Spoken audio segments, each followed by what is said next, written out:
ونصلي على رسوله الكريم أما بعد فأعوذ بالله من الشيطان الرجيم بسم الله الرحمن الرحيم رب اشرح لي صدري ويسر لي أمري واحلل عقدة من لساني يفقهوا قولي رب يسر ولا تعسر تمم بالخير وبك نستعين آمین یا الہی آمین۔ چلے تو سب سے پہلے ہم لوگ فٹافٹ ایک کوئک ریویژن لے لیں گے۔ ہم نے ابھی تک جتنا کچھ پڑھا ہے تو سب سے پہلے ہم نے یہ سیکھا تھا کہ جو ہماری عربی زبان ہے اس کا ایک نام آپ لوگوں کو بتایا تھا شروع میں، ام السنہ، ٹھیک ہے۔ عربی زبان جو ہے اسے ساری مادری زبانیں جتنی بھی زبانیں ہیں ان سب کی ماں کہا جاتا ہے، کیونکہ ہمارا ماننا جو مسلمانوں کا ہے وہ ہم باقیوں کی نہیں ٹیلی کرتے کہ وہ کیا سوچتے ہیں، لیکن مسلمانوں میں جو پہلا انسان بنایا گیا تھا آدم علیہ السلام، وہ ان کی زبان کیا تھی؟ جی، عربی لینگویج ان کی تھی، ٹھیک ہے۔ تو جب ان کی زبان عربی تھی تو سب سے پہلی لینگویج کیا رہی؟ عربی ہی رہی نا۔ عربک گرامر میں ہم لوگ موسٹلی دو چیزیں سیکھتے ہیں جنہیں صرف اور نحو بولتے ہیں۔ جو ہمارا صرف ہوتا ہے وہ ہوتا ہے کہ ورڈ فارمیشن کیسے ہوتا ہے، یعنی کہ جو لفظ ہوتا ہے وہ کس طریقے سے بنتا ہے، اس کو صرف کہا جاتا ہے۔ اور نحو کا معنی ہوتا ہے کہ جو سینٹنس ہوتا ہے وہ کیسے۔ اچھا، یہ جو صرف اور نحو تھا وہ حضرت علی نے سب سے پہلے جو تھا وہ انٹروڈیوس کیا تھا۔ کیوں؟ کیونکہ ان کے پاس ایک عربی آیا، اس نے غلط جملہ بولا، یعنی کہ آبجیکٹ سبجیکٹ کو آپس میں بدل دیا تھا، تو انہیں یہ ضرورت محسوس ہوئی کہ جب ایک عربی آدمی سے یہ غلطی ہو سکتی ہے، سورۃ توبہ کی آیت اس نے 3 پڑھی تھی جو غلط ہو گئی تھی، تو انہوں نے کہا کہ جب عربی سے یہ غلطی ہو سکتی ہے تو یہ عجمی لوگوں سے تو بہت ایزیلی ہو سکتی ہے۔ تو انہوں نے کیا کیا، انہوں نے ان کے جو بچوں کے استاد تھے ان کو اس کام پہ لگا دیا، تو وہی مین فادر آف عربک کہے جاتے ہیں، عربک گرامر کے فادر، اور وہ ہیں ابو الاسود الدؤلی، ٹھیک ہے۔ اور یہی وہ مین شخصیت ہیں جنہوں نے پھر مزید کام کیا اس پورے سلسلے میں عربک گرامر کو ایک صحیح طرز پر اکٹھا کرنے میں، ٹھیک ہے۔ اب ہم آ جاتے ہیں اپنے ریویژن پہ۔ ہم نے کیا کیا پڑھا تھا؟ سب سے پہلے ہم نے پڑھے تھے حروف الہجا، جو کتنے ہوتے ہیں؟ 28 یا 29۔ یہ 28 اور 29 کا کنفیوژن کیوں ہے؟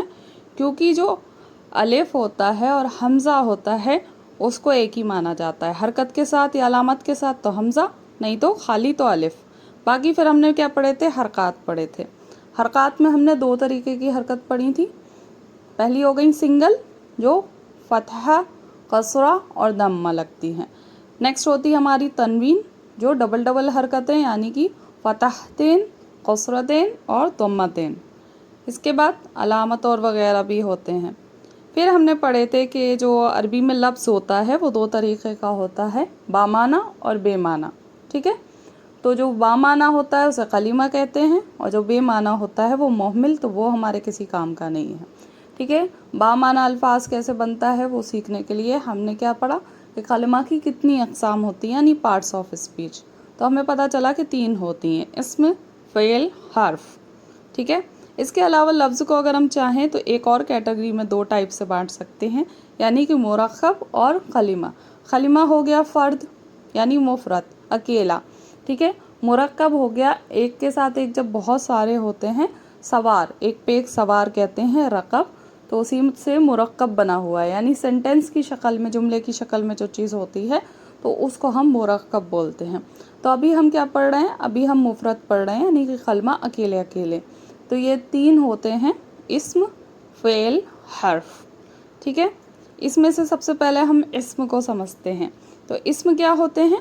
اسم نام ہے، نارملی جیسے آپ کہتے ہیں اسم کیا ہوتے ہیں؟ اسما، نام، تو شخص کا ہو سکتا ہے، چیز کا ہو سکتا ہے، جگہ کا ہو سکتا ہے۔ اچھا، کام کا نام کیا ہوا؟ جیسے کہ میں کہہ رہی ہوں انفق، ٹھیک ہے، انفقن بول رہی ہوں میں، تو یعنی کہ خرچ کرنا، لیکن جب میں ینفقون بولوں گی تو وہ خرچ کرتے ہیں۔ تو جس وقت کام ہو رہا ہے یا ہو چکا ہے یا ہونے والا ہے، یعنی زمانہ جڑ جائے گا تب وہ کام کا نام نہیں ہے، لیکن جب تک زمانہ نہیں پتہ چل رہا ہے، رونا، ہنسنا، گانا کچھ بھی ہو سکتا ہے، تو زمانہ نہیں کلیئر ہو رہا ہے، صرف یہ ہے کہ کام ہے، کام کا نام ہے، تب تک وہ اسم کے اندر ہے، ٹھیک ہے۔ सेकंड चीज़, हम ऑब्जेक्टिव्स जो सिफत होती हैं, अच्छाई बुराई दोनों हो सकती है, ठीक है, उनको रखते हैं।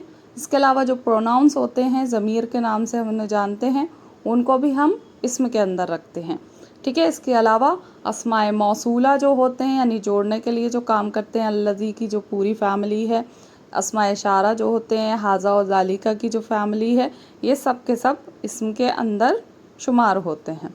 अब बचता है फ़ेल और हर्फ। तो फ़ेल को आप समझ लें कि जिसमें ज़माना या टाइम बाउंडेड होगा वो फ़ेल होता है, यानी कि जब हमें पता चले कि ये काम पहले हुआ है या अभी हो रहा है या होने वाला है, तभी आप उसे फ़ेल बोलेंगे।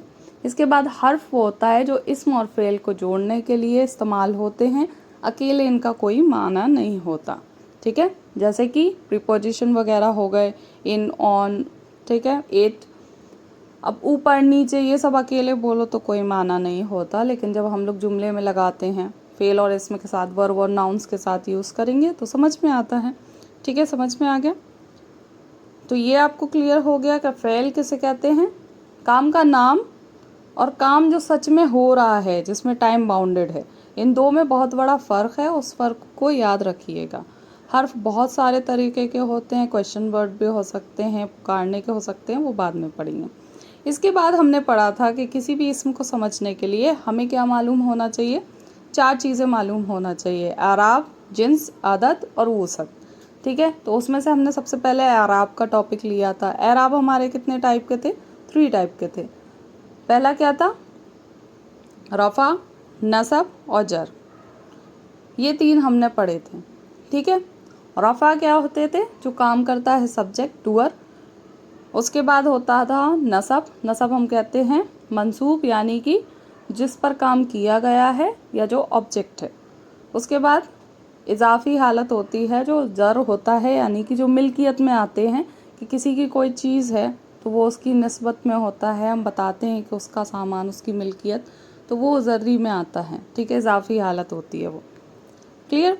इसके बाद हमने एराब के अकॉर्डिंग भी अस्मा को टाइप्स में बांटा था। तो 2 टाइप थे, मुअर्रब और मबनी, जिसमें से मुअर्रब का एक टाइप था मुनसरिफ और दूसरा टाइप था गैर मुनसरिफ, ठीक है। तो मुनसरिफ जो है वो कोई भी हो सकते हैं क्योंकि सबसे ज़्यादा होते हैं। गैर मुनसरिफ की एक टेबल पढ़ाई थी, मबनी की भी एक टेबल पढ़ाई थी। इसके अलावा आपको बताया था कि कुरान मजीद में जो हमारे मुनसरिफ अस्मा हैं वो 85% आते हैं, जो हमारे गैर मुनसरिफ हैं वो 13% आते हैं, और जो हमारे मबनी अस्मा हैं वो 2% रहते हैं सिर्फ, ठीक है। तो इस तरीके से डिस्ट्रीब्यूशन होता है। तो जो ज़्यादा चीज़ होती है वो तो हम पढ़ते नहीं, जो चीज़ कम होती है वो पढ़ते हैं। तो हम गैर मुनसरिफ और मबनी समझ जाएंगे तो बाकी के सारे बचे हुए मुनसरिफ में आ जाएंगे।